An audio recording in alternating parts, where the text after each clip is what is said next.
Hello viewers, আসসালামু আলাইকুম। Welcome back to my channel.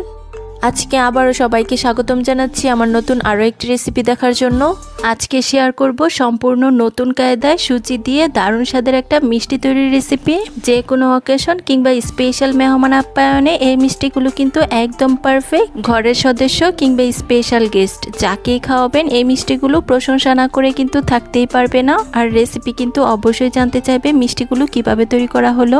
বাজার থেকে চড়া দামে মিষ্টি না কিনে ঘরে থাকা উপকরণ দিয়ে এত লোভনীয় মিষ্টি তৈরি করা যায়, রেসিপিটি শেষ পর্যন্ত না দেখলে কিন্তু বিশ্বাসই হবে না। তাই ভিডিওটি স্কিপ না করে শেষ পর্যন্ত দেখতে থাকুন, আশা করছি ভালো লাগবে। ভালো লাগলে প্লিজ একটি লাইক দিয়ে চ্যানেলটিকে সাবস্ক্রাইব করে দিবেন।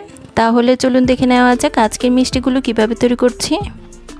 ফার্স্টে এখানে দেখুন চুলায় একটা প্যানে দিয়ে দিচ্ছি 2 টেবিল চামচ ঘি। হাতের কাছে না থাকলে আপনারা কিন্তু এখানে তেলও দিতে পারেন। তবে এই মিষ্টির পারফেক্ট একটা টেস্ট পাওয়ার জন্য আমাদের কিন্তু অবশ্যই এখানে ঘিটা দিতে হবে। আর ঘি অ্যাড করতে পারলে মিষ্টিগুলো থেকে অনেক সুন্দর একটা স্মেল পাওয়া যাবে। তাই আপনারাও চেষ্টা করবেন এখানে ঘিটাই নেওয়ার জন্য। এখন একটা হাতের সাহায্যে নেড়েচেড়ে ঘিটাকে প্যানের মধ্যে খুব ভালোভাবে লাগিয়ে নিচ্ছি। তারপর প্যানটা যখন খুব ভালোভাবে গরম হয়ে যাবে এটার মধ্যে দিয়ে দিচ্ছি 1 কাপ পরিমাণ সুজি। এখানে আমি চিকন দানা সুজিটা নিয়েছি, আর সুজিটাকে কিন্তু আমি কোনো রকম গুঁড়ো করিনি, সরাসরি আমি এখানে নিয়ে নিয়েছি। আপনারা যদি মোটা দানা সুজিটা নেন সেক্ষেত্রে কিন্তু একটু ব্লেন্ডারে ঘুরিয়ে নিলেই হয়ে যাবে। এখন একটা হাতের সাহায্যে অনবরত নেড়েচেড়ে ঘিয়ের মধ্যে সুজিটাকে আমরা খুব ভালোভাবে ভেজে নিব। তবে সুজিটাকে কিন্তু অতিরিক্ত ভেজে পুড়িয়ে ফেলা যাবে না, তাহলে কিন্তু মিষ্টির টেস্টটাই নষ্ট হয়ে যাবে। মিডিয়াম আঁচে সুজিটাকে আমাদের ভাজতে হবে যেন কোনোভাবে তলানিতে লেগে না যায়। বন্ধুরা, অনেক রকমের মিষ্টি তো খেয়েছেন, একদিন সুজি দিয়ে আজকের এই ইউনিক মিষ্টিগুলো তৈরি করে দেখতে পারেন। এই মিষ্টিগুলো একবার বাসায় বানালে বারবার কিন্তু রিকোয়েস্ট আসতেই থাকবে, আর কাউকে খাওয়ালে তো অবশ্যই প্রশংসা করবে। বন্ধুরা, যারা আমার এই ভিডিওটি দেখছেন প্লিজ একটি লাইক দিয়ে চ্যানেলটিকে সাবস্ক্রাইব করে দিবেন। আর যারা ফেসবুক পেজ থেকে দেখছেন প্লিজ একটি ফলো দিয়ে দিবেন। অনেকে আছেন ভিডিও দেখেন কিন্তু লাইক দেন না, প্লিজ একটি লাইক দিয়ে দিবেন।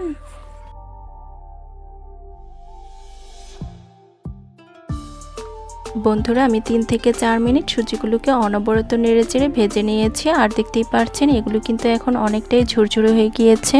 এখন এই সুজিগুলোর মধ্যে আমাদের বাকি উপকরণগুলো অ্যাড করে দিতে হবে। ফার্স্টে দিয়ে দিচ্ছি 1/2 কাপ পরিমাণ চিনি। মিষ্টির পরিমাণটা কিন্তু যার যার টেস্ট অনুযায়ী দেওয়া যাবে, মানে যে যেরকম মিষ্টি খেতে পছন্দ করেন ঠিক তেমনটাই দিয়ে নেবেন। তারপর আমি এখানে অ্যাড করে দিচ্ছি 1/4 টিস্পুন লবণ। মিষ্টি জাতীয় খাবারে অনেকেই আছেন লবণ পছন্দ করেন না, তারা কিন্তু লবণটাকে স্কিপ করতে পারেন। তবে মিষ্টি জাতীয় খাবারে অল্প পরিমাণ লবণ অ্যাড করলে মিষ্টির ব্যালেন্সটা ঠিক থাকে, আর খেতেও কিন্তু অনেক বেশি ভালো লাগে। এখন আমি একটা হাতের সাহায্যে নেড়েচেড়ে সুজির সাথে এই সব কিছু উপকরণ খুব ভালোভাবে মিশিয়ে নিব। আর এ পর্যায়ে কিন্তু চুলার আঁচটাকে অবশ্যই লোতে রাখতে হবে, তা না হলে কিন্তু এগুলো তলানিতে লেগে যাবে। যেহেতু চিনি অ্যাড করা হয়েছে তাই এটা কিন্তু খুব দ্রুত তলানিতে লেগে যাবে।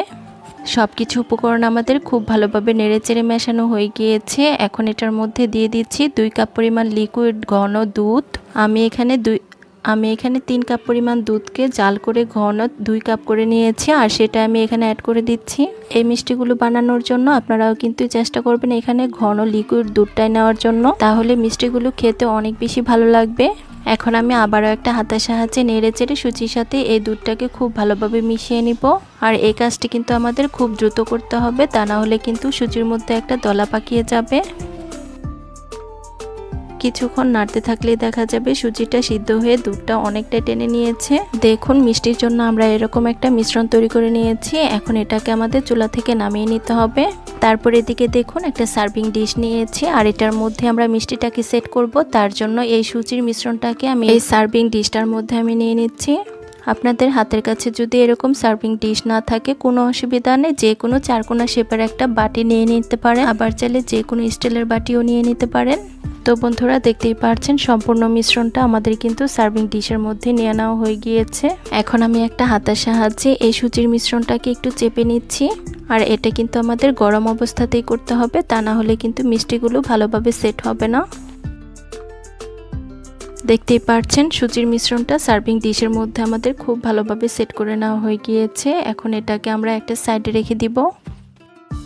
এখন আমরা মিষ্টির জন্য একটা ক্রিম তৈরি করব। তার জন্য এখানে দেখুন একটা ছোট বাটিতে নিয়ে নিচ্ছি 3 টেবিল চামচ কাস্টার্ড পাউডার। কাস্টার্ড পাউডার হাতের কাছে না থাকলে আপনারা চাইলে কিন্তু এটার পরিবর্তে কর্নফ্লাওয়ার নিতে পারেন। আর সেক্ষেত্রে অল্প পরিমাণ ভ্যানিলা এসেন্স অ্যাড করে দিতে হবে। যেহেতু আমি এখানে কাস্টার্ড পাউডার নিয়েছি আর কাস্টার্ড পাউডারের মধ্যেই কিন্তু আলাদা একটা ফ্লেভার পাওয়া যায়, তাই আমাদের এখানে কিন্তু কোনো রকম ভ্যানিলা এসেন্স অ্যাড করতে হবে না। তারপর এই কাস্টার্ড পাউডারটার মধ্যে অ্যাড করে দিচ্ছি হাফ কাপ পরিমাণ দুধ। এখন একটা চামচের সাহায্যে খুব ভালোভাবে মিশিয়ে নিচ্ছি। বন্ধুরা, আমরা কিন্তু বাজার থেকে প্রায়ই মিষ্টি কিনে খেয়ে থাকি। বাজার থেকে মিষ্টি না কিনে বাসায় তৈরি করুন পারফেক্ট লোভনীয় স্বাদের মিষ্টি। আপনি এই মিষ্টিগুলো একবার খেলে মুখে কিন্তু স্বাদ লেগে থাকবে, আর মুখে দিলেই কিন্তু একদম মিলিয়ে যাবে। বন্ধুরা, দেখতেই পাচ্ছেন কর্নফ্লাওয়ারের মিশ্রণটা কিন্তু আমাদের তৈরি করা হয়ে গিয়েছে। এখন এই মিশ্রণটাকে আমি একটা সাইডে রেখে দিব। তারপরে দিকে দেখুন একটা প্যান নিয়েছি। এখন এই প্যানটার মধ্যে নিয়ে নিচ্ছি 1.5 কাপ পরিমাণ লিকুইড দুধ। তারপরে দুধের টেস্টটা আরও বাড়িয়ে তোলার জন্য অ্যাড করে দিচ্ছি 1/4 কাপ গুঁড়া দুধ। আপনাদের হাতের কাছে গুঁড়া দুধ থাকলে দিতে পারেন, আর না থাকলে কিন্তু স্কিপ করতে পারেন। তবে গুঁড়া দুধ অ্যাড করতে পারলে মিষ্টিগুলো খেতে অনেক বেশি ভালো লাগবে। তারপরে অ্যাড করে দিচ্ছি 1/4 কাপ চিনি। এ পর্যায়েও কিন্তু মিষ্টির পরিমাণটা যার যার টেস্ট অনুযায়ী দেওয়া যাবে, মানে যে যেরকম মিষ্টি খেতে পছন্দ করেন ঠিক তেমনটাই দিয়ে নেবেন। তারপর আমি এখানে অ্যাড করে দিচ্ছি খুব সামান্য পরিমাণ লবণ। এখন একটা হুইস্কির সাহায্যে এই সব কিছু উপকরণ দুধের সাথে খুব ভালোভাবে মিশিয়ে নিব। দুধের সাথে এই সব কিছু উপকরণকে আমাদের একটু সময় নিয়ে মিশিয়ে নিতে হবে, যেন এর মধ্যে কোনো প্রকার বড় লাম্পস না থাকে। বন্ধুরা, দুধের সাথে সব কিছু উপকরণ আমাদের খুব ভালোভাবে মিশিয়ে নেওয়া হয়ে গিয়েছে। এখন আমরা চুলাতে চলে যাব। তার জন্য এখানে দেখুন প্যানটাকে আমি চুলায় বসিয়ে দিয়েছি। এখন একটা হাতার সাহায্যে অনবরত নেড়ে চেড়ে নিব, আর এই দুধটা ফুটে ওঠা পর্যন্ত অপেক্ষা করব। বন্ধুরা, দেখতেই পাচ্ছেন দুধটা খুব ভালোভাবে ফুটে উঠেছে। এখন আমি আবারও একটা হাতার সাহায্যে নেড়ে চেড়ে মিশিয়ে নিচ্ছি। আর দুধটা যেহেতু আমরা আগেই খুব ভালোভাবে জাল করে নিয়েছি, তাই এটাকে কিন্তু ঘন করার কোনো প্রয়োজন নেই। দুধটা শুধুমাত্র ফুটে উঠলেই হয়ে যাবে। তো দেখতেই পাচ্ছেন দুধটা কিন্তু আমাদের খুব ভালোভাবে ফুটে উঠেছে, আর হাতার সাহায্যে আমি নেড়ে চেড়েও নিয়েছি। এখন এটার মধ্যে আমাদের অ্যাড করে দিতে হবে আমরা যে আগে কাস্টার্ড পাউডারের একটা মিশ্রণ তৈরি করেছি সেটাকে। দেখতেই পাচ্ছেন কাস্টার্ড পাউডারের মিশ্রণটা আমাদের দুধের মধ্যে অ্যাড করা হয়ে গিয়েছে। এখন সাথে সাথে একটা হাতার সাহায্যে আমরা দুধের সাথে খুব ভালোভাবে মিশিয়ে নেব। কিছুক্ষণ নাড়তে থাকলে দেখা যাবে কাস্টার্ড পাউডার আর দুধের এই মিশ্রণটা অনেকটাই ঘন হয়ে গিয়েছে। এই পর্যায়ে কিন্তু চুলার আঁচটাকে একদম মিডিয়ামে করে আর কোনোভাবেই কিন্তু আমাদের নাড়ানাড়িটা এখানে বন্ধ করা যাবে না, তা না হলে কিন্তু তলানিতে লেগে যাওয়ার চান্স থাকবে। বন্ধুরা, আবারও বলছি, যারা আমার এই ভিডিওটি দেখছেন প্লিজ একটি লাইক দিয়ে চ্যানেলটিকে সাবস্ক্রাইব করে দিবেন। আর যারা ফেসবুক পেজ থেকে দেখছেন প্লিজ একটি ফলো দিয়ে দিবেন। অনেকে আছেন ভিডিও দেখেন কিন্তু লাইক দেন না, প্লিজ একটি লাইক দিয়ে দিবেন। বন্ধুরা, দেখতেই পাচ্ছেন মিশ্রণটাকে আমি আরও কিছুক্ষণ অনবরত নেড়েচেড়ে নিয়েছি, আর দেখতেই পাচ্ছেন এরকম একটা থকথকে ব্যাটারের মতো তৈরি হয়েছে। এখন আমরা চুলাটাকে বন্ধ করে দিব, আর এই দুধের মিশ্রণটা আমাদের সার্ভিং ডিশের মধ্যে নিয়ে নিতে হবে। তো দেখুন আমি কিন্তু গরম অবস্থাতেই সুজির মিশ্রণটা যে সার্ভিং ডিশে সেট করেছি সেটার মধ্যে আমি দুধের মিশ্রণটাও ঢেলে নিয়ে নিচ্ছি। বন্ধুরা, দেখতেই পাচ্ছেন সম্পূর্ণ মিশ্রণটা আমাদের সার্ভিং ডিশের মধ্যে নিয়ে নেওয়া হয়ে গিয়েছে। এখন একটা হাতার সাহায্যে আমি উপরটাতে একটু সমান করে দিচ্ছি। বন্ধুরা, আপনারা যদি এরকম আরও মজার মজার রেসিপি দেখতে চান তাহলে আমার ইউটিউব চ্যানেলটাকে ভিজিট করতে পারেন। আর সেখানে আমি অনেক রকমের রেসিপি শেয়ার করেছি, যেগুলো দেখলে আপনাদের কাছে কিন্তু ভীষণ ভালো লাগবে। তো দেখুন দুধের মিশ্রণটা আমাদের খুব ভালোভাবে সার্ভিং ডিশের মধ্যে নিয়ে নেওয়া হয়ে গিয়েছে, আর উপরটাও আমি একটু সমান করে দিয়েছি। এখন আমি এটাকে নর্মাল ফ্রিজে রেখে 10 মিনিট ঠান্ডা করে নিব। ফিরে এলাম 10 মিনিট পর। ফ্রিজ থেকে আমি সার্ভিং ডিশটাকে নামিয়ে নিয়েছি, আর উপর দিয়ে আমি কিছুটা পরিমাণ কাঠবাদাম কুচি দিয়ে দিচ্ছি। আপনারা চাইলে আপনাদের পছন্দের যে কোনো ড্রাই ফ্রুটস দিয়ে এ পর্যায়ে কিন্তু মিষ্টিটাকে পরিবেশন করে নিতে পারেন। দেখতেই পাচ্ছেন এটা দেখতে কি অসম্ভব লোভনীয় হয়েছে। এখন আমি মিষ্টিটা আপনাদের মাঝে কেটে শেয়ার করছি আর দেখিয়ে দিচ্ছি মিষ্টিটার ভিতরটাও কত সুন্দর লোভনীয় হয়েছে।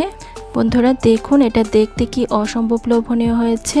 এই মিষ্টিগুলো এতটাই মজার হয়েছে, একটা খেলে মন ভরবে না, আরও একটা কিন্তু চেয়ে খেতে হবে। তাই যে কোনো অকেশন কিংবা স্পেশাল গেস্ট আপ্যায়নে বাজার থেকে মিষ্টি না কিনে এখন থেকে এভাবে বাসায় কিন্তু পারফেক্ট মিষ্টি বানিয়ে নিতে পারেন। আশা করছি আমার আজকের সুজি দিয়ে দারুণ লোভনীয় মিষ্টি রেসিপিটি সবার কাছে ভীষণ ভালো লেগেছে। রেসিপি ভালো লাগলে চ্যানেল সাবস্ক্রাইব করে সাথে থাকবেন। ধন্যবাদ সবাইকে। আল্লাহ হাফিজ।